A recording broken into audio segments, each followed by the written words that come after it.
Okay, हमारा topic जो start था कंपनी फाइनल अकाउंट था। कंपनी फाइनल अकाउंट में अभी तक मैंने 5 इलस्ट्रेशन करवा लिए हैं। पांचों इलस्ट्रेशन को मैं थोड़ा रिवाइज कर देता हूँ, थोड़ा याद करवाने के लिए ध्यान आ जाएगा आपको।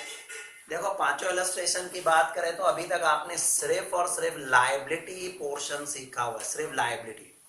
लायबिलिटी में क्या आता है, फॉर्मेट याद करना है आपको। फॉर्मेट ही मेन है, मैंने आपको उस दिन भी कहा था फॉर्मेट ही मेन है। क्या आता है लायबिलिटी में, अगर आपको बताऊं तो सबसे पहले ऊपर आता है equity and liability, main heading होता है इक्विटी एंड लायबिलिटी। उसके अंदर पहला जो हेडिंग होता है share holder fund. Share holder fund के अंदर 2 पॉइंट आती है। कौन सा आता है, पहले शेयर कैपिटल और दूसरा रिजर्व्स एंड सरप्लस। पहले ही हम डिस्कस कर चुके हैं शेयर कैपिटल में क्या क्या आता है। Equity share capital, preference share capital, calls and arrears है तो उसमें से माइनस किया जाएगा। फिर रिजर्व्स एंड सरप्लस में कोई भी रिजर्व हो, जनरल रिजर्व है या कैपिटल रिजर्व है, सिक्योरिटी प्रीमियम है, वो सब रिजर्व्स एंड सरप्लस में आएगी। सेकंड नंबर हेडिंग था नॉन करंट लायबिलिटी, उसमें 3 पॉइंट है अंदर। कौन कौन सी 3 पॉइंट है? पहली long term borrowing. Long term borrowing में क्या आता है, जैसे कि डिबेंचर हो गए, पब्लिक डिपॉजिट, जो लंबे टाइम के लिए पैसा कहां से लिया है, लॉन्ग टर्म बॉन्ड आ सकते हैं, बैंक से लोन लिया है, टर्म लोन। तो पहला आया है लॉन्ग टर्म बोरोइंग। दूसरा क्या है, other long term liabilities. Other long term liabilities हो सकती है। और एक होता है लॉन्ग टर्म प्रोविजन आता है। लॉन्ग टर्म प्रोविजन में मैंने आपको बताया जैसे कि प्रोविडेंट फंड के लिए पैसा रखा, ग्रेचुटी के लिए, पेंशन के लिए वर्कर का पैसा रखा गया। अब वर्कर आज तो रिटायर होंगे नहीं, 5, 10, 15 साल लगेंगे, तो हो गए लॉन्ग टर्म प्रोविजन। तो टोटल 3 बातें आई जिसका हेडिंग, मेन हेडिंग है नॉन करंट लायबिलिटी, और अंदर 3 बातें आई। पहली long term borrowing, other long term liability और लॉन्ग टर्म प्रोविजन, ऐसे 3 बातें हैं। अब आ जाएंगे तीसरा हेडिंग करंट लायबिलिटी, उसमें 4 बातें हैं शायद। करंट में 4 बातें, पहला कौन सी है? ना, पहले कौन सी है? Short term borrowing. Short term borrowing कौन सा होता है, जैसे शॉर्ट टर्म का बैंक से लोन ले लिया, बैंक ओवरड्राफ्ट हो गया, शॉर्ट टर्म बोरोइंग, टेम्पररी जैसे लिया। सेकंड है शायद ट्रेड पेएबल। ट्रेड पेएबल में याद रखना 2 चीजें आएगी, एक क्रेडिटर आएगा और दूसरा आपका बिल्स पेएबल आएगा। थर्ड क्या है, other current liability. Other current liability में क्या क्या जो एडजस्टमेंट में खास रिलेटेड पॉइंट आती है ना, जैसे एडजस्टमेंट में वेजेस आउटस्टैंडिंग है, सैलरी आउटस्टैंडिंग है, तो अदर करंट लायबिलिटी में आ जाएगी। और लास्ट होगा शॉर्ट टर्म प्रोविजन, जैसे टैक्सेशन वगैरह का। तो ये क्रैम कर लो, ऐसे हो कि आप पेपर में जाओ ये सब लिख ही लो, क्वेश्चन भी बाद में पढ़ेंगे। टोटल मैंने क्या बताया, लायबिलिटी साइड का पूरा पोर्शन याद करवा दिया। लायबिलिटी में पहला जिसका हेडिंग है शेयर होल्डर फंड, उसके अंदर 2 पॉइंट है। कौन सी 2 पॉइंट आई? शेयर कैपिटल और दूसरा रिजर्व्स एंड सरप्लस। दूसरी मैंने आपको याद करवाई जिसका नाम है नॉन करंट लायबिलिटी, जिसमें 3 पॉइंट आई। फिर करंट लायबिलिटी, उसमें 4 आ गई, राइट। अंदर वाला जो है वो सीक्वेंस में जरूरी है? सीक्वेंस में जरूरी है, वो सीक्वेंस में ही होना चाहिए। तो अंदर वाले जो पॉइंट्स है वो भी सीक्वेंस में जरूरी है, क्योंकि ये फॉर्मेट हम नहीं बनाते हैं, ये जो कंपनीज एक्ट 2013 में है, कोई भी बैलेंस शीट देखोगे ऐसे ही आएगा। हाँ, कोई पॉइंट अगर नहीं है क्वेश्चन में, वो हटा दो तो चलेगा। बाकी नॉर्मली अगर लिख रहे हो तो सीक्वेंस में ज्यादा बेटर। ऐसे तो ऐसे कोई लगभग इतना प्रॉब्लम नहीं करेंगे, बट फिर भी लिखो सीक्वेंस में तो सबसे ज्यादा अच्छा। अब हम आ जाएंगे, आज जो सीखेंगे ना वो एसेट साइड सीखेंगे। आज जो हमारा एग्जाम्पल स्टार्ट होगा ना वो एसेट साइड का होगा। और याद रखना, एसेट साइड मेन 2 हेडिंग आएंगे, एक आएगी नॉन करंट एसेट और दूसरी करंट एसेट, राइट। तो हम आ जाएंगे एग्जाम्पल नंबर आज कौन सा है, 5th 6th। ओके, शुरू करते हैं। अब मैं आ जाऊंगा आपके एग्जाम्पल नंबर 6 पर। 6 से याद रखना एसेट शुरू हो रही है। पेपर में इस तरह से नहीं देंगे आपको, पेपर में तो लायबिलिटी और एसेट दोनों साथ में ही देंगे। ये छोटी छोटी प्रैक्टिस कंबाइन हो जाएगी धीरे धीरे। अब 6 में आप देखो क्या लिखा है, following balances are taken from the Kuber limited on 31st March 2017 state how this balance will shown as per balance sheet balance schedule 3 of companies act 2013। अब सबसे पहले तो ये जो भी बैलेंस आपको मैंने याद है उस दिन 3 चीजें सिखाई थी कि कौन से हेडिंग में आएगा, मतलब बैलेंस शीट का हेड कौन सा होगा, एसेट, और दूसरा मेन हेड क्या होगा और सब हेड क्या होगा। अभी आपको बताऊं, बैलेंस शीट का तो हेड सब में एसेट आएगा, मेन हेड 2 है, नॉन करंट और करंट। नॉन करंट एसेट और करंट एसेट। फिर नॉन करंट एसेट में भी अलग अलग पॉइंट्स है, वो हम डिस्कस करने वाले हैं। तो सबसे पहले हम शुरू करें, उससे पहले मैं आपको उस दिन वाली बैलेंस शीट 2 मिनट दिखा दूं जो पेज नंबर 127 पे है, थोड़ा उसके बारे में समझाऊं, फिर से समझाऊं, भले उस दिन भी मैंने समझाया था। पेज नंबर टेक्स्ट बुक में 127 पे आ जाओ, पहुंच गए? ऊपर एसेट है, मिला? एसेट में पहला क्या है? Non current asset. उसमें कितनी पॉइंट है? 4। नॉन करंट एसेट में 4 पॉइंट है। पहला आता है ए, फिक्स एसेट। फिक्स एसेट मतलब आपको पता है प्लांट मशीनरी जो लॉन्ग रन के लिए बिजनेस में यूज होती है ना, उसे फिक्स एसेट कहा जाता है। और फिक्स एसेट में भी 2 पॉइंट है, एक होती है टेंजिबल, एक होती है इनटेंजिबल।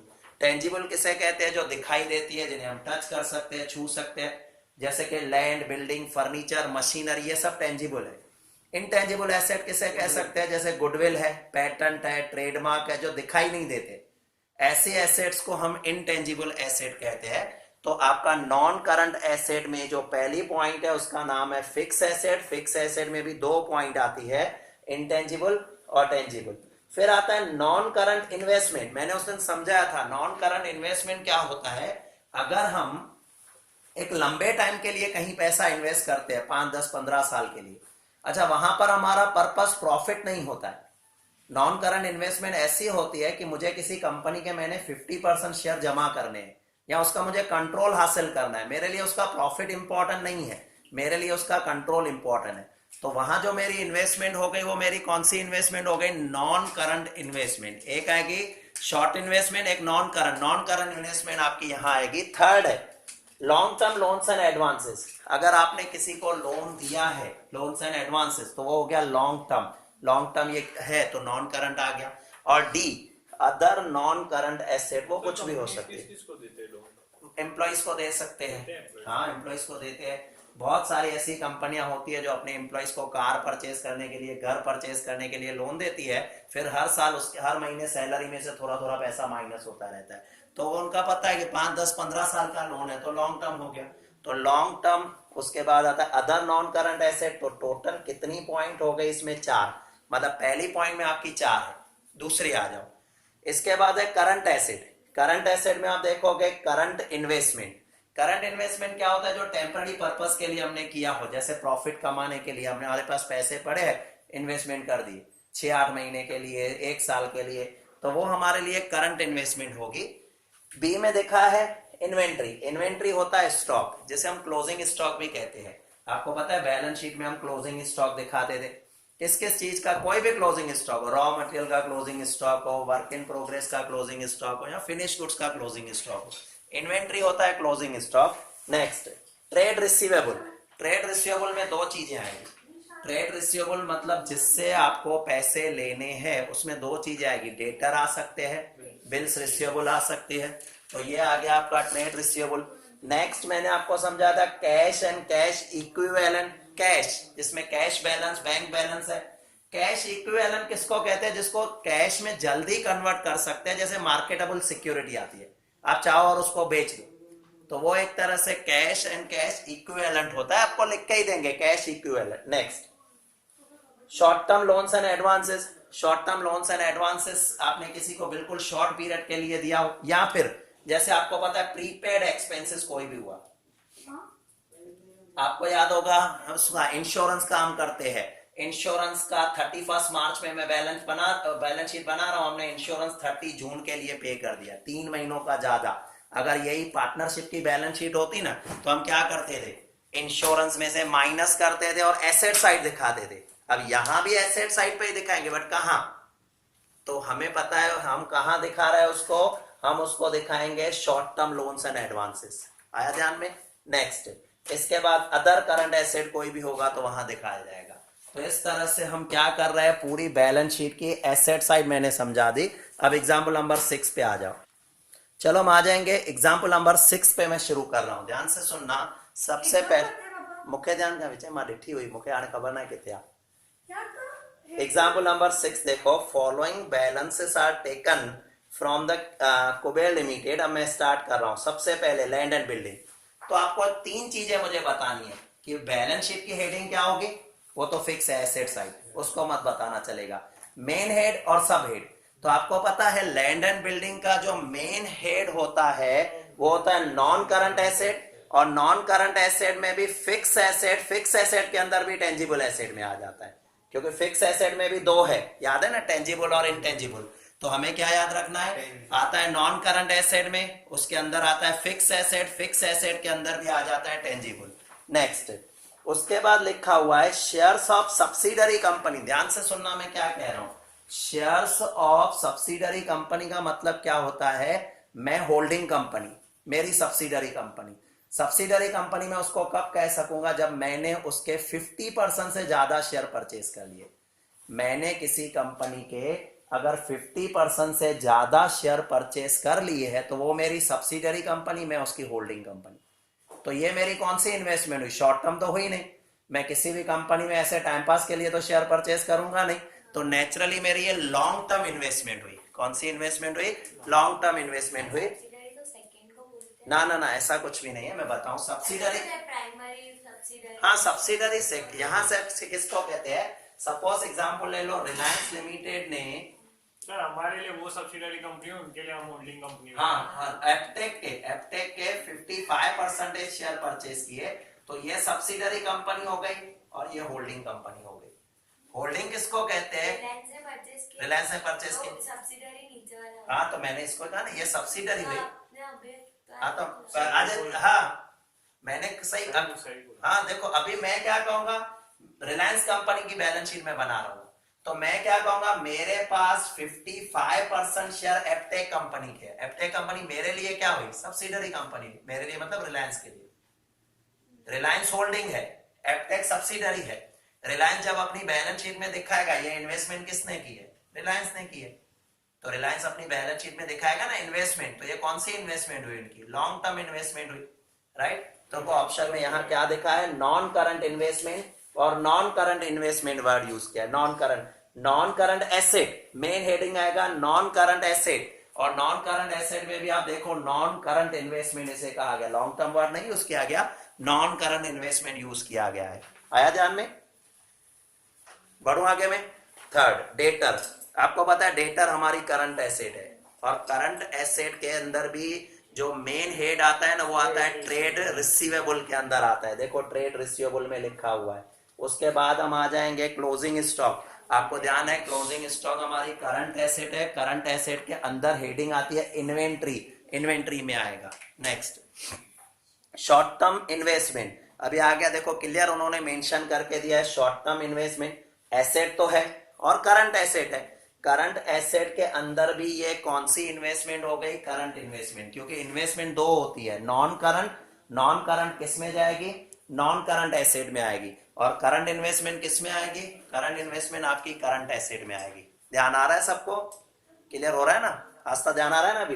अभी बैंक बैलेंस देखो, आपका जो बैंक बैलेंस है वो करंट एसेट तो है ही है, cash and cash equivalent, cash और कैश इक्विवेलेंट इसका मेन हेडिंग आएगा।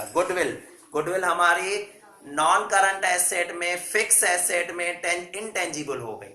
नॉन करंट एसेट, पहले बैलेंस शीट की हेडिंग तो एसेट है, उसको मैं नहीं देख रहा हूं, नॉन करंट एसेट, और उसमें भी फिक्स एसेट के अंदर भी ये क्या हो जाएगा, इंटेंजिबल हो गई गुडविल। समझ में आया। फिर फर्नीचर, आप मुझे खुद बता सकते हो, फर्नीचर हमारी नॉन करंट एसेट है, नॉन करंट एसेट में भी फिक्स एसेट है, फिक्स एसेट में भी ये टेंजिबल हो जाएगा। नेक्स्ट, उसके बाद आपको आ जाएंगे कस्टम डिपॉजिट। अब अगर हम बात करते हैं कस्टम डिपॉजिट, तो देखो कस्टम डिपॉजिट होता क्या है, पहले मैं समझाऊं आपको। कस्टम डिपॉजिट की अगर मैं बात करूं क्या होता है, समझा दो। देखो जिनका इंपोर्ट एक्सपोर्ट का बिजनेस होता है, जिनका इंपोर्ट एक्सपोर्ट का बिजनेस होता है ना, तो कस्टम डिपार्टमेंट वाले उनको कहते हैं कि आपको कुछ पैसे डिपॉजिट रखने पड़ेंगे, और वो डिपॉजिट हमेशा हमारी उनके पास रहती है। इसका प्रैक्टिकल एग्जांपल मैं आपको दूं, क्योंकि हम इंपोर्ट एक्सपोर्ट तो हमने किया नहीं है या जान भी नहीं है। पहले के टाइम में आपको टेलीफोन लेना होता था ना, बीएसएनएल का टेलीफोन आता था, तो बीएसएनएल वाले क्या करते थे, आपसे एक कुछ अमाउंट का डिपॉजिट ले लेते थे। जैसे मुझे याद है 3000 डिपॉजिट होती थी, हम 3000 भरते थे, वो उनके पास ही रहते थे, और फिर फोन यूज करते थे। हर महीने फोन का हमारे पास रेंट आता था, मतलब जो भी चार्जेस आती थी हम पे करते रहते थे।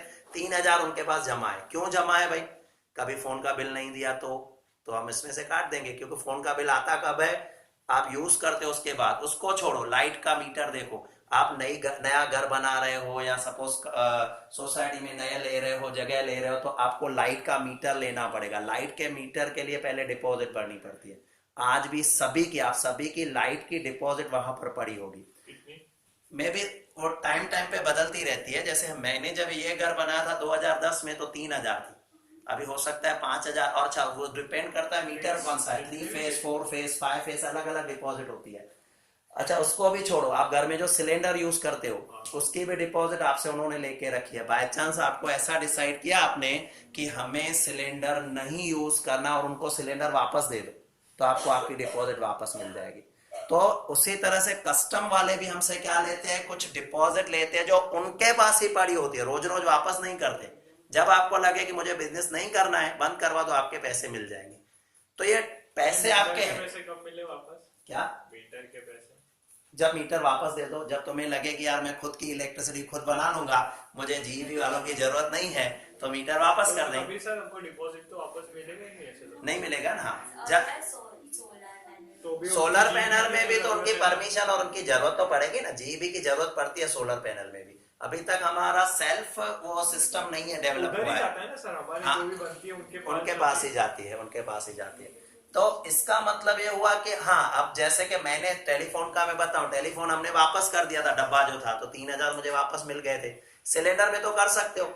अभी आपके पाइपलाइंस आ रही है सब जगह, अगर आपकी सपोज इच्छा ऐसी हो गई कि चलो मुझे पाइपलाइन लगवानी है, तो सिलेंडर आपको नहीं चाहिए, आप वापस कर दो उनको, तो आपकी जो डिपॉजिट है वो आपको वापस मिल जाएगी। बट जब आप पे करते हो तो आपको पता है कि कितने टाइम के लिए है, नहीं 2 4 5 10 15 20 25 50 साल के लिए वो हो सकती है, वो लॉन्ग टर्म डिपॉजिट है, राइट। तो इसको रखा कहां पर है, देखो कस्टम डिपॉजिट कहां रखा गया है, चेक करना। एसेट में, नॉन करंट एसेट में long term loans and advances है। ये एक तरह का लोन नहीं है, हमने एडवांस दे रखा है, किसको, गवर्नमेंट को। समझ में आया? नेक्स्ट पे आ जाओ। उसके बाद आपका दिखाया है ट्रेडमार्क। अब ट्रेडमार्क, पेटेंट, ट्रेडमार्क, गुडविल सब एक कैटेगरी के ही लोग हैं। उसे हम कहेंगे फिक्स एसेट। फिक्स एसेट में, sorry, non current asset main head आएगा, उसमें फिक्स एसेट, फिक्स एसेट में भी इंटेंजिबल एसेट में आता है। Next one, prepaid insurance premium, थोड़ी देर पहले ये मैंने समझा। Prepaid non current, sorry current होता है, टेम्पररी टाइम का होता है, और short term loans and advances में होगा। देखो सॉल्यूशन चेक कर लो, short term loans and advances है ना, तो other current assets. Okay, prepaid taxes, current asset में भी अदर करंट एसेट, आप तो टिक कर लेना इसको, मेरे माइंड में शायद नहीं था, अलग था। अदर करंट एसेट है हमारा। वैसे मुझे ध्यान है ऐसा शायद हम एडवांसेस देते हैं, बट एक तरह का है, बट ठीक है, बुक वाला कह रहा है तो वही फॉलो करो। अदर करंट एसेट आएगा, वो याद रखना। चलो नेक्स्ट है फिक्स डिपॉजिट विथ बैंक। ध्यान रखना, फिक्स डिपॉजिट विथ बैंक है। अब फिक्स डिपॉजिट विथ, एक रह गया बीच में, सॉरी, ये बिल्स, मैं ट्रेडमार्क के बाद प्रीपेड 12 नंबर पे हूँ, बिल्स रिसीवेबल। अब समझने की बात है, बिल्स रिसीवेबल क्या हुआ आपका, बिल्स रिसीवेबल करंट एसेट तो है, करंट रिसीवेबल में भी ट्रेड रिसीवेबल आया। समझ में आया ना, ट्रेड रिसीवेबल। क्लियर हो रहा है सबके लिए? Next, stores and spare parts, ये क्लोजिंग स्टॉक है। क्लोजिंग स्टॉक किसी भी चीज का हो सकता है। इन्वेंट्री मतलब करंट एसेट, करंट एसेट में आपका क्या आ जाएगा, देखो स्टोर्स एंड स्पेयर पार्ट्स होते क्या है मैं बताऊं। कुछ कंपनियां ऐसी होती है जो मैन्युफैक्चरिंग करती है, रॉ मटेरियल से फिनिश गुड्स में कन्वर्ट करती है, तो रॉ मटेरियल उनके लिए क्या हो गया, क्लोजिंग स्टॉक। स्टोर और स्पेयर पार्ट होते क्या है, पहले सोचो, stores, spare parts, spare part होते क्या है, ऑटो एसेसरी में या तो मशीनों में या कंप्यूटर में भी होते हैं। कुछ लोग कंप्यूटर असेंबल करके बेचते हैं, तो जो स्पेयर पार्ट्स है उनको जोड़ते हैं, आज उनके पास वो पड़े हैं, तो वो कौन सा स्टॉक है, क्लोजिंग स्टॉक। ओपनिंग होता है तो मेंशन करता, ये स्टॉक ही है, क्योंकि स्टोर्स एंड स्पेयर पार्ट्स हमने जो बेचने के लिए रखे हैं या ज्वाइंट करने के लिए रखे हैं, तो हमारा स्टॉक है। और स्टॉक हमारा किस में आता है, इन्वेंट्री में आता है। इन्वेंट्री करंट एसेट, तो चेक कर लो एक बार, कंफर्म कर लो फिर भी, stores and spare part, asset, current asset, inventory, सही है। 13, हाँ, ओपनिंग स्टॉक फिर प्रॉफिट एंड लॉस बनाएंगे ना, उसमें आएगा। अभी बैलेंस शीट में closing stock, opening stock, trading और प्रॉफिट एंड लॉस जो बनता है ना, एक्चुअली ट्रेडिंग नहीं बनता है इसमें, प्रॉफिट एंड लॉस में एक हिस्सा आता है जिसको हम ट्रेडिंग कहते हैं उसको, हाँ, प्रॉफिट एंड लॉस और ट्रेडिंग साथ में ही बनता है। और उसके अंदर मैं बताऊंगा इतना पोर्शन खाली है ना वो ट्रेडिंग का है, बाकी पूरा प्रॉफिट एंड लॉस, बट ऊपर टाइटल प्रॉफिट एंड लॉस ही लिखा होगा। आपको ट्रेडिंग टाइटल नहीं दूंगा, प्रॉफिट एंड लॉस, खाली दो चीजें बनती है, प्रॉफिट एंड लॉस और बैलेंस शीट। बट कुछ हिस्सा ऊपर का ऐसा होता है जो ट्रेडिंग की सारी चीजें उसके अंदर आती है, वो हम डिस्कस करेंगे बाद में। अभी हम आ रहे हैं कौन सी चीज है, लोन टू एम्प्लॉय। अब आपने लोन दे रखा है एम्प्लॉय को, तो अगर मेंशन किया हो ना शॉर्ट टर्म लोन तो शॉर्ट टर्म समझना, वरना एम्प्लॉय को एक लंबे टाइम के लिए ही लोन दिया जाता है।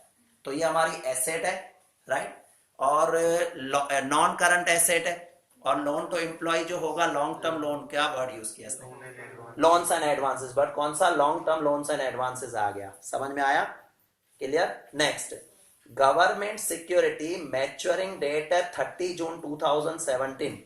गवर्नमेंट सिक्योरिटी है जिसकी मैच्योरिटी डेट है 30 जून 2017। आज हम कौन सी डेट पे है चेक कर लो, आज हम 31 मार्च 2017, और इसकी मैच्योरिटी डेट दिखाई है बस नेक्स्ट ईयर ही है। नेक्स्ट ईयर मतलब 30 जून, 3 महीनों के बाद मैच्योर हो जाएगी। तो ये कौन सी एसेट हो गई, करंट एसेट हो गई ना। तो यहाँ पर क्या लिखा है देखो, government security asset, current asset, और ये हमारी करंट इन्वेस्टमेंट, क्योंकि जब भी हम कुछ सिक्योरिटी परचेज करते हैं, सिक्योरिटी मतलब शेयर्स, डिबेंचर या बॉन्ड कुछ भी हो गया, तो ये कौन सी इन्वेस्टमेंट हो गई हमारी, करंट। तो भी किसी कोई प्रॉब्लम नहीं, तो भी मतलब इसी के अंडर है। हाँ सेम, क्योंकि इन्वेस्टमेंट तो इन्वेस्टमेंट है ना, उसको कैटेगराइज नहीं कर सकते। मतलब गवर्नमेंट सिक्योरिटी के अंडर है। हाँ, गवर्नमेंट सिक्योरिटी नहीं लिखा जाएगा, वहां पर हेडिंग जो होगी वो इन्वेस्टमेंट होगी ना। आपकी हेडिंग क्या होगी, इन्वेस्टमेंट। अभी यहाँ पर हेडिंग गवर्नमेंट सिक्योरिटी थोड़ी दी है, देखो मेन हेडिंग एसेट, एसेट के अंदर करंट एसेट और करंट इन्वेस्टमेंट। करंट इन्वेस्टमेंट में तुम लिखोगे गवर्नमेंट सिक्योरिटी, उसके जगह प्राइवेट हो तो रिलायंस के शेयर लिख लेना, जो भी हो वो तो अंदर का उसमें आएगा। नेक्स्ट, उसके बाद आपका लिखा हुआ है प्रीपेड टैक्स। अभी प्रीपेड टैक्स की अगर हम बात कर रहे हैं, प्रीपेड टैक्स हमारी करंट एसेट है, और इसको भी देखो एडवांसेस में नहीं लिखा है। मैं जो प्रीपेड वर्ड खास यूज कर रहा था, मेरे माइंड में एडवांसेस चल रहा था, बट इन्होंने वर्ड यूज किया अदर करंट एसेट, है ना, अदर करंट एसेट इसमें भी, तो लॉजिक वही यूज किया, अलग नहीं है, तो हम कंफ्यूज नहीं होंगे। नेक्स्ट पे आ जाएंगे उसके बाद हम आ जाएंगे प्रीपेड टैक्स पर, फिक्स डिपॉजिट विद बैंक, जिसकी मैच्योरिटी डेट 3 साल के बाद है। 3 साल के बाद कैसे पता चला, 2020 दिया है, और आज हम कौन सी डेट में है, 2017 में, तो 3 साल के बाद है। तो यहाँ पर देखो फिक्स डिपॉजिट, अगर हम देखें फिक्स डिपॉजिट, हमारे लिए वर्ड यूज किया है फिक्स डिपॉजिट, तो ये हमारी नॉन करंट एसेट और नॉन करंट इन्वेस्टमेंट होगी, क्योंकि 3 साल, 1 साल से ज्यादा हो ना, 1 साल से ज्यादा वो करंट नहीं हो सकता। करंट हमेशा 1 साल का पीरियड होता है, 1 साल जैसे ही क्रॉस हो गया तो नॉन करंट माना जाता है, और नॉन करंट एसेट हमारे लिए है, और ये इन्वेस्टमेंट है, क्योंकि एफडी रख रहे हो बैंक में, वो भी इन्वेस्टमेंट हुई हमारी, तो कौन सी इन्वेस्टमेंट हो जाएगी, नॉन करंट इन्वेस्टमेंट। फिर आ रहा है next, loose tools. Loose tools क्या होते हैं, ना ना ना, लूज टूल्स की अगर हम बात करें, स्पेयर पार्ट्स, हाँ वही स्पेयर पार्ट्स अगर हम कह सकते हैं, छुटक छुटक जो औजार होते हैं, जो हमें मशीनों में कहीं ना कहीं काम होते हैं, तो लूज टूल को इन्होंने देखा है करंट एसेट और इन्वेंट्री वर्ड यूज किया है। छुटक जैसे पार्ट्स पड़े हैं, स्क्रू ड्राइवर वगैरह जैसी चीजें हैं, ये हमारे लिए लूज टूल में आ जाएगा। नेक्स्ट, उसके बाद में आ जाता हूं लोन टू डायरेक्टर, ब्रैकेट में देखो टेम्पररी दिखाया है, लोन टू डायरेक्टर जो है वो टेम्पररी है, इसे हम करंट एसेट कह सकते हैं, और शॉर्ट है ना, तो मुझे लगा डायरेक्टर है। डायरेक्टर को हमने लोन दिया है और ब्रैकेट में टेम्पररी दिया है, तो short term loans and advances में आ जाएगा। नेक्स्ट, लास्ट पॉइंट है इन्वेस्टमेंट इन प्रोविडेंट फंड। इन्वेस्टमेंट इन प्रोविडेंट फंड, ये होता क्या है एक्चुअली, मैंने आपको बीच में भी बताया था, ध्यान से सुनना। वर्कर का कुछ सैलरी जब हम देते हैं, उसका कुछ पैसा निकाल के हम अपने पास रख देते हैं, किस चीज के लिए, किस पर्पस के लिए, कि जब वो रिटायर होंगे तो उनको दिया जाएगा। तो प्रोविडेंट फंड मेरी क्या थी, मैंने आपको बताया था, प्रोविडेंट फंड मेरी लायबिलिटी थी। कौन सी लायबिलिटी थी, नॉन करंट लायबिलिटी, क्योंकि वो लॉन्ग टर्म के लिए, और नॉन करंट लायबिलिटी में भी हम लॉन्ग टर्म प्रोविजन में उसको रख रहे थे, ठीक है। अब वही पैसा मेरे पास पड़ा था, मैंने उसको इन्वेस्ट कर दिया। क्यों इन्वेस्ट किया, ये बात मैंने 12th इसमें भी समझाई थी, फाइनल अकाउंट में। हमारे पास पैसा पड़ा होता है, पड़े पड़े बढ़ेगा थोड़ी, तो हम उसको इन्वेस्ट कर देते। अब जो इन्वेस्ट किया तो वो मेरी इन्वेस्टमेंट हुई। इन्वेस्टमेंट कौन सी हुई? Investment long term investment, interest है उसको वो एम्प्लॉय को मिलता है, एम्प्लॉय को मिलता है। उसके चार चीजें मैंने समझाई थी, आपको याद होगा 12th में ही चार चीजें समझाई थी। पहली, कंट्रीब्यूशन टू प्रोविडेंट फंड हमारा खर्चा है, contribution to provident fund boss का खर्चा है। सेकंड समझा था प्रोविडेंट फंड हमारी लायबिलिटी है। तीसरा समझाया था इंटरेस्ट ऑन प्रोविडेंट फंड, तो हमारे लिए लायबिलिटी, क्योंकि हमें वो चुकाना होता है। तीन चीजें थी, राइट। चलो ये एग्जाम्पल नंबर 6 आपका कंप्लीट हो गया। 6 में आपके मन में कोई भी डाउट हो तो पूछ लो, बढ़ू आगे में। चलो 7 पे आ जाए जल्दी जल्दी, हाँ मतलब समझ के। 7 में भी लॉजिक वही आपका, how will you show the assets following asset of company as per schedule 3। सबसे पहले आपको लूज टूल दिया है, अभी पॉइंट हो गई। लूज टूल आपके स्पेयर पार्ट्स है, छुटक औजार है, आपकी इन्वेंट्री है। इन्वेंट्री किस में आती है? Current asset. तो करंट एसेट में इन्वेंट्री, आप मन में सोचो, बाद में सॉल्यूशन में देखना, तो आपको देखो याद कितना है। उसके बाद हमारा दिखाया गया है लीज होल्ड एसेट। अब सुनना, लीज होल्ड एसेट क्या होती है एक्चुअली, हमने पता है ना, मैंने बीच में बताया था लीज होल्ड एसेट। सपोज मैंने कोई क्लास कहूं या बिल्डिंग कहूं मैंने ले ली, बट मैंने किराए पर ली है, रेंट जो मैंने रेंट पे ली है, बट मैंने उसे क्या कहा, यार देख 1 साल का तेरा रेंट है, मान लो 50,000, मुझे ये 10 साल के लिए चाहिए, तो मैं तुम्हें 10 साल का रेंट दे देता हूं 5 लाख। मैंने 10 साल का रेंट उसको एट अ टाइम दे दिया। अब ये 10 साल तक मेरे पास नहीं आएगा, उसे कहते हैं लीज। लीज में जो होता है ना पैसा लमसम दे देते हैं, हालांकि प्रैक्टिकल लाइफ में आज नहीं होता है, बट पहले ऐसा होता था कि पूरे का पूरा लमसम आपको पूरे 6 महीने का, 1 साल का, 5 साल का साथ में दे देंगे। तो ये लॉन्ग टर्म लीज है मेरी। 5 लाख बिल्डिंग वगैरह हम लीज पे लेते हैं तो 4 साल 5 साल के लिए ही लेते हैं, ठीक है। अभी ये मेरे लिए रियल में मेरी एसेट नहीं है, रियल में नहीं है, बट मैंने इसको जो 5 लाख दिए वो मेरे ही है ना, 1 साल का खर्चा थोड़ी है। तो हम इसको क्या ट्रीट करेंगे? हमारे टेंजिबल एसेट ट्रीट करेंगे। नहीं, 5 साल हमारे लिए करंट कैसे होंगे? 4-5 साल होगा ना, देखो इसमें कोई डेट वगैरह है, बट जो लीज होल्ड है ना हमेशा तो ये तो एडवांसेस में आना चाहिए ना, एक तरह से हमारे पास एसेट दे रहा है ना, वो हमारी एसेट है जिसका हम यूटिलाइज कर सकते हैं, तो वो हमारे लिए टेंजिबल एसेट है, फिक्स और tangible asset. Next, debenture redemption fund investment. अब मैं बताऊं ये होता क्या है। डिबेंचर वर्ड से देखो, उस दिन भी आया था डिबेंचर के लिए, मैंने आपको समझाया था, मैंने उस दिन समझाया था, देखो डिबेंचर रिडम्पशन फंड इन्वेस्टमेंट है, खाली डिबेंचर रिडम्पशन फंड नहीं है। मैं समझो मीनिंग, सपोज मैंने 5 करोड़ रुपए के डिबेंचर आज इश्यू किए, जिसके हाँ चुकाना, वापस चुकाना, हम रिटर्न देंगे, उसके लिए पैसा रिजर्व रखा है कंपनी हमें। हाँ तो हम सुन लो, मैं पूरा प्रोसेस समझा रहा हूँ। आज कौन सी डेट हो गई? आज सपोज मैं एग्जैक्ट डेट ले रहा हूँ 23/1/2021। आज मैंने मतलब कंपनी ने 5 करोड़ पब्लिक से लिए, आज मैंने मतलब 5 करोड़ कंपनी ने पब्लिक से लिए, तो डिबेंचर जो हो गई हमारे लिए क्या हो गई? लायबिलिटी हो गई। और कौन सी लायबिलिटी हो गई? लॉन्ग टर्म लायबिलिटी, क्योंकि इसके पैसे मुझे 10 साल के बाद चुकाने हैं, राइट। लॉन्ग टर्म लायबिलिटी हो गई। अब 10 साल तक ये लॉन्ग टर्म लायबिलिटी रहेगी, बट हुआ क्या, मैंने ऐसा सोचा यार 5 साल के बाद हर साल मैं उस पर इंटरेस्ट चुकाता रहूंगा, हर साल फिक्स होता है इंटरेस्ट चुकाना ही होता है, हाँ या 6 महीने या हर साल में। अब हुआ क्या, मैंने सोचा 5 साल के बाद 5 करोड़ इतना निकालना बिजनेस के लिए भारी होगा, तो मैं क्या करता हूं, हर साल कुछ 50 लाख जितना अमाउंट, वो तो कैलकुलेशन आती है, उसकी टेबल्स वगैरह होती है, वर्किंग होती है।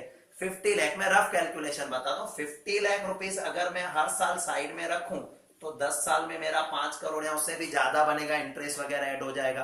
तो मुझे हर साल मैंने क्या किया, 50 लाख रुपीस साइड में रखता गया, और साइड में रखकर, ये जो साइड में रख रहा हूं ना, इसका नाम आएगा डिबेंचर रिडम्पशन फंड। वर्ड कर रहा हूं, डिबेंचर रिडम्पशन फंड, और ये हमारी रिजर्व है। डिबेंचर रिडम्पशन फंड ये हमारी रिजर्व है। सुनना, अभी पूरा नहीं किया मैंने। डिबेंचर रिडम्पशन फंड हमारी रिजर्व है, साइड में रखा हुआ पैसा। तो रिजर्व मतलब 50 लाख मेरे पास पड़ी है दुकान में साइड में, क्लियर हो रहा है। तो अगर डिबेंचर रिडम्पशन फंड लिखा हो या डिबेंचर रिडम्पशन रिजर्व लिखी हो, तो उसको आप लिखोगे लायबिलिटी साइड, और लायबिलिटी साइड कौन से हेडिंग में आएगा? फर्स्ट हेडिंग जो शेयर होल्डर फंड, उसमें रिजर्व्स एंड सरप्लस। अभी मैंने क्या सोचा यार कि ये पैसा मेरे पास पड़ा है, पड़े पड़े बढ़ेगा तो नहीं, 50 का 50 ही रहेगा, तो इससे मैं क्या करता हूं, इस पैसे को कहीं इन्वेस्ट कर देता हूं।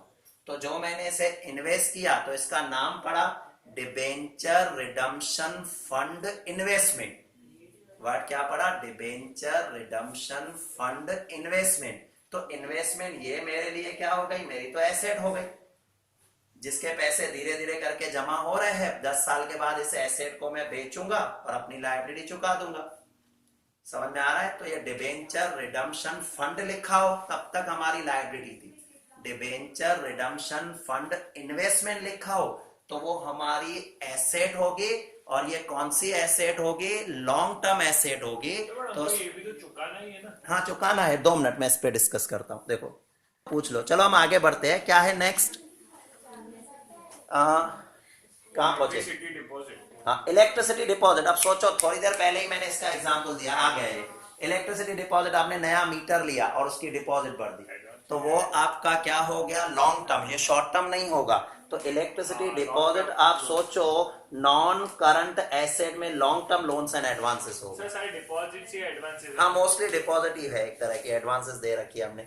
नेक्स्ट है debenture of other company redeemable during. Debenture दूसरी कंपनी के, तो मेरी तो इन्वेस्टमेंट हो गई, वो भी करंट इन्वेस्टमेंट, क्योंकि लिखा है कि उसके पैसे नेक्स्ट ईयर हमें मिल जाएंगे, मतलब शॉर्ट पीरियड का ही है। तो debenture of next company current asset current investment. आया समझ में? Next advance given to creditor. अब देखो, हमने क्रेडिटर को कुछ एडवांस दे रखा है। क्रेडिटर कौन होते हैं आपको पता है? क्रेडिटर वो होते हैं जिनसे हम कुछ चीजें परचेस करते हैं। कितनी बार क्या होता है, सपोज हम अपनी चीजों की सिक्योरिटी के लिए यार जाते हैं, तेरे पास हर बार माल खत्म हो जाता है, एक काम कर मेरे पहले एडवांस पैसे ले ले, कल मेरे लिए रखना। तो हम कितनी बार एडवांस पैसे भी दे के आते हैं। तो हमने अगर क्रेडिटर को एडवांस दे रखा है तो कितने टाइम का एडवांस? 15 दिन 20 दिन में माल आ जाएगा आपका, तो वो करंट ही हुआ। और करंट में भी ये क्या आ जाएगा? Short term loans and advances में आएगा। क्लियर? Next one. उसके बाद है copyright. Same, goodwill, pattern, trademark, copyright सब सेम है। ये हमारे लिए नॉन करंट एसेट। कॉपीराइट मतलब हमें कॉपी करने का राइट मिलता है। ये किसमें होता है? हाँ, ये कंपनी ने लिया है कॉपी करने का राइट। ये किसमें होता है मैं बताऊं आपको। खास करके जैसे बुक है, अब नवनीत वाले ने एक बुक प्रिंट की है, रूल के हिसाब से आप देखोगे ना तो उन्होंने कॉपीराइट लिखा हुआ है कि आप हमसे परमिशन लिए बिना इसकी कोई भी पेज का जेरोक्स नहीं करवा सकते हो। हालांकि हम पूरे की पूरी डाइजेस्ट करवा लेते हैं, बट हम उनसे पूछे बिना नॉर्मली नहीं करवा सकते। वो चाहे तो हम पे केस कर सकते हैं, बट आपने बेच तो नहीं रहे हो। नहीं, बेच भी नहीं रहे, उसका यूज भी नहीं कर सकते ना। कॉमर्शियल हाँ, यूज कर रहे हो। नहीं, कॉमर्शियल यूज ही कर रहे हैं ना, हम किसको दे रहे हैं। तो हाँ, बट अगर मैं आपको दूसरा बताऊं, आप जो घर में म्यूजिक सुनते हो ना, ठीक है, अपने घर में म्यूजिक सुनते हो, सही है। अगर मान लो ये होटल में म्यूजिक चल रहा है तो वो गलत है। कौन सा म्यूजिक? कोई भी म्यूजिक, कोई भी सॉन्ग होटल में चल रहा है ना तो अलाउ नहीं है, क्योंकि हाँ रूल है इंडिया के। इंडिया इतना लिबरल कंट्री है ना कि सब चलता है। क्यों? मतलब रीजन मैं बताऊं, जो भी सपोज म्यूजिक कंपनी है, चाहे टाइम सीरीज हो या कोई भी कंपनी हो, उन्होंने रूल बना कि हम आपको कैसेट जो बेच रहे हैं, जो भी पेन ड्राइव या किसी भी तरीके से आप उसका यूज कर रहे हो, वो आपके सिर्फ आपके पर्पस के लिए है। इसका किसी कॉमर्शियल पर्पस के लिए यूज नहीं किया जा सकता। यूट्यूब पे जो आते हैं, क्या यूट्यूब से कुछ चलाते तो फिर तो एक्चुअली देखने जाओ ना तो बहुत सारी चीजें जो होती है ना वो गलत होती है, उसमें केस भी हो सकता है। तो इंडिया सर अभी आप यूट्यूब पे गाने सुन रहे हो, आप हाँ, होटल में तो बजा रहे हो, ना ना ना ना, अगर आप गाने सुन रहे हो अपने घर में सुन रहे हो और होटल में खुद बैठ के सुन रहे हो तो अलग बात। बट होटल में चल रहे तो भी क्या, तो भी नहीं, गलत है एक्चुअली। उस यूट्यूब पे पे डाला है अभी सर, तो सुनने के लिए डाला है तो क्या? ना ना ना ना ना, यूट्यूब पे जो डाला है प्राइवेट कंजम्पशन। ओनर बोलेगा ना कि मुझे लाउड म्यूजिक अब मुझे सुनना ना है ना, एक बात सुन लो, कॉमर्शियल पर्पस अलग होता है। कॉमर्शियल पर्पस आप किसके लिए चला रहे हो? कस्टमर बैठे हुए उसके लिए। सर डीजे में यूज करें? हाँ नहीं, वो भी गलत डीजे है, में वो गलत वो हुआ भी ना? गलत हुआ है। डीजे में नहीं यूज कर सकते, होटल में लेट करना है तो आपको उसकी परमिशन लेनी पड़ेगी और उसके लिए कंपनी को कुछ पे करना पड़ेगा। हालांकि मैंने कहा इंडिया इतना लिबरल कंट्री है, सब कुछ चलता है। बाकी आप ऑफिशियली, क्योंकि अभी तो नेट वगैरह है, कहीं भी सर्च करो, गूगल पे सर्च करो कि क्या हम ये म्यूजिक कॉमर्शियली प्ले कर सकते हैं, तो सारे रूल्स दिखाएंगे कि कॉमर्शियल करना हो तो आपको ये करना पड़ेगा। हालांकि हम इतना वो सब नहीं जाते हैं उसके डिटेल में, क्योंकि हम जो है, हाँ, आप ऑब्जर्व कर लो यूट्यूब में कितनी बार आप कोई सॉन्ग ये अपलोड करते हो तो बहुत बार आपका अपलोड नहीं करता है, क्योंकि वो बोलता है कि ऑलरेडी वो रजिस्टर है उसके नाम से, या उसका कॉमर्शलाइजेशन हो चुका है, या कुछ भी ऐसे रूल्स दिखाते हैं आपको, राइट। तो ये आ गए हम कॉपीराइट, मतलब आपको कॉपी करने का राइट आपको लिया हुआ है, उसके लिए भी चार्जेस लगते हैं, right. Next, debenture discount to be written off during next year. अब ध्यान से सुनना, debenture discount to be written off during next year current asset है, और ये आपकी अदर करंट एसेट है। होता क्या है देखो, हाँ मैं बता रहा हूँ नेक्स्ट ईयर मतलब 12 महीने के अंदर, क्योंकि ये चल रहा है 12 महीनों के अंदर राइट ऑफ हो जाएगा। सुन लो मैं क्या कह रहा हूँ। डिबेंचर डिस्काउंट होता क्या है पहले समझो। डिबेंचर डिस्काउंट एक तरह से जो मेरा कॉमन वर्ड यूज होता है, अमिताभ बच्चन वाला, किसकी ओपनिंग में आया था, कल्याण ज्वेलर्स, वही कंसेप्ट है यहाँ। सपोज डिबेंचर है 100 का, डिबेंचर है 100 का, मेरे कंपनी के डिबेंचर लोग नहीं ले रहे थे, तो मैंने उनको अट्रैक्ट करने के लिए 10% डिस्काउंट देके उनको 90 में बेचा। अब डिबेंचर कोई एक दो नहीं होता है, करोड़ों में होता है। तो अगर सपोज 100 करोड़ के डिबेंचर थे, 10% मतलब 10 करोड़ का तो आपका डिस्काउंट चला गया, राइट। तो 10 करोड़ डिस्काउंट, वैसे नॉर्मली आपको ये सिखाते हैं कि डिस्काउंट प्रॉफिट एंड लॉस में लिखो, तब प्रॉफिट एंड लॉस में एक साल में 10 करोड़ डिस्काउंट लिखेंगे तो बहुत भारी नुकसान दिखाई देगा। तो हम एक सजेशन क्या कहते हैं कि ये डिबेंचर कितने साल यूज करोगे आप, 10 साल, तो नेचुरली डिस्काउंट भी 10 साल में जाना चाहिए। तो ये 10 करोड़ बैलेंस शीट में एसेट साइड दिखा दो, पहले सुनना, ये बैलेंस शीट में कहां दिखा दो, एसेट साइड दिखा देना, और हर साल इसमें से थोड़ा थोड़ा राइट ऑफ करते रहना।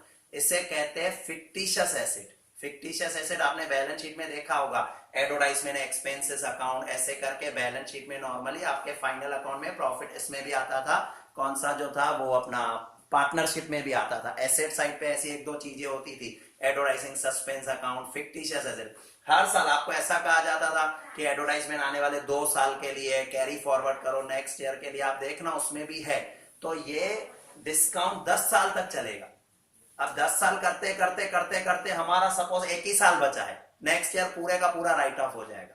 अगर ये 10 साल का पीरियड होता ना, तो मैं इसको नॉन करंट एसेट में ले लेता। आपको अगर सर एसेट कैसे, रियल में हमारी एसेट नहीं है, ये एक तरह का लॉस है जो हम क्या कर रहे हैं, फिलहाल उसको फिक्टिशियस एसेट मान के धीरे धीरे एसेट साइड हमने डिस्काउंट दिया है, कंपनी ने डिस्काउंट, हाँ तो वही मैं कह रहा हूं ना, कंपनी ने डिस्काउंट दिया है, हमारा खर्चा है, बट ये खर्चा किस टाइम का खर्चा है, कितने टाइम का खर्चा है, 10 साल का।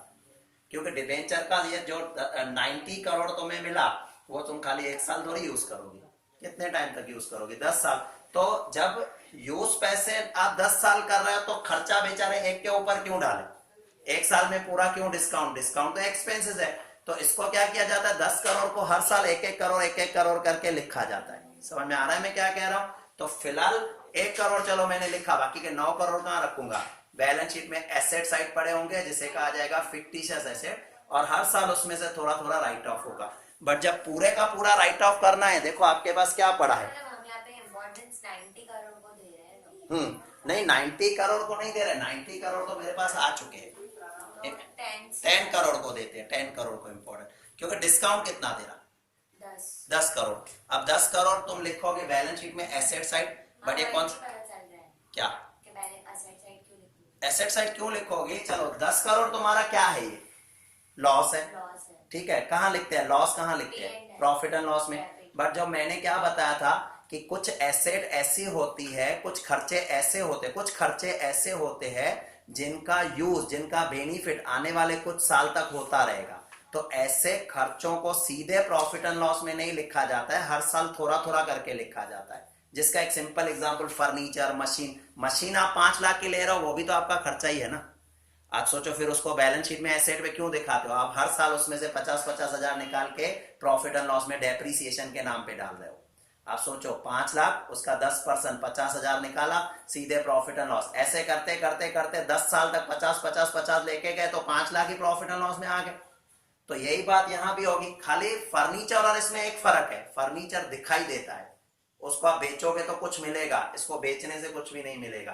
तभी इसका नाम पड़ा है फिक्टिशियस, काल्पनिक एसेट, जो रियल में नहीं है बट हम उसको मान रहे हैं कि हाँ एसेट है, रियल में नहीं है, हम उनको मान रहे हैं कि एसेट है।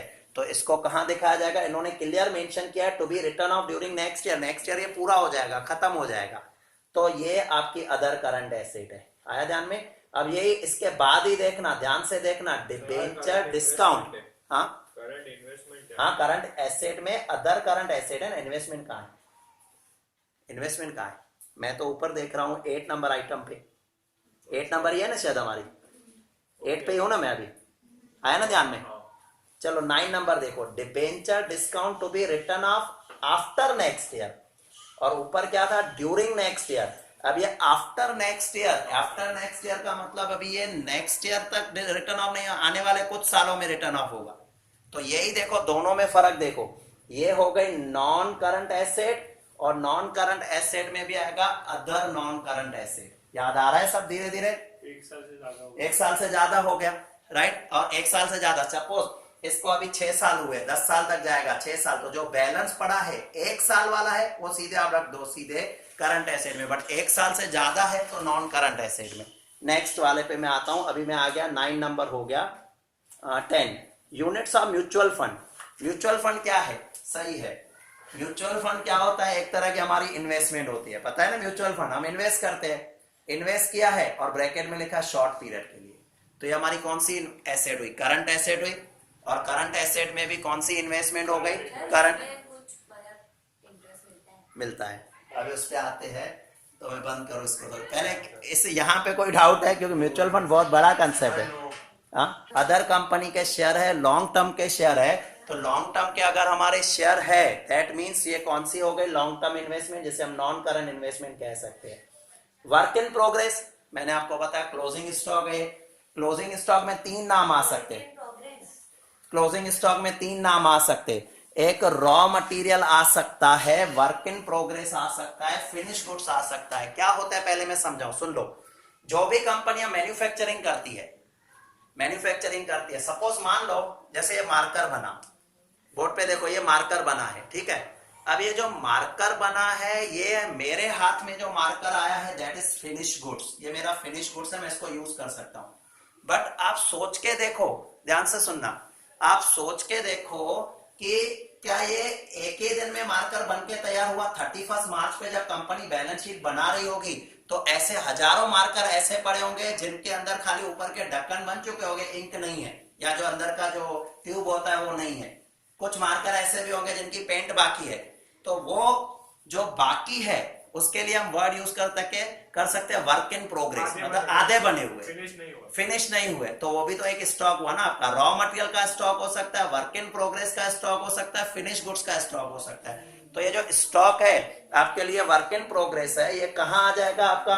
सेम इन्वेंट्री, जैसे मैंने बताया। तो वर्क इन प्रोग्रेस आपका इन्वेंट्री। फिर व्हीकल है, व्हीकल आपकी कौन सी एसेट है? फिक्स एसेट है, नॉन करंट एसेट जिसे कह सकते हैं, फिक्स में भी टेंजिबल में आ जाएगा।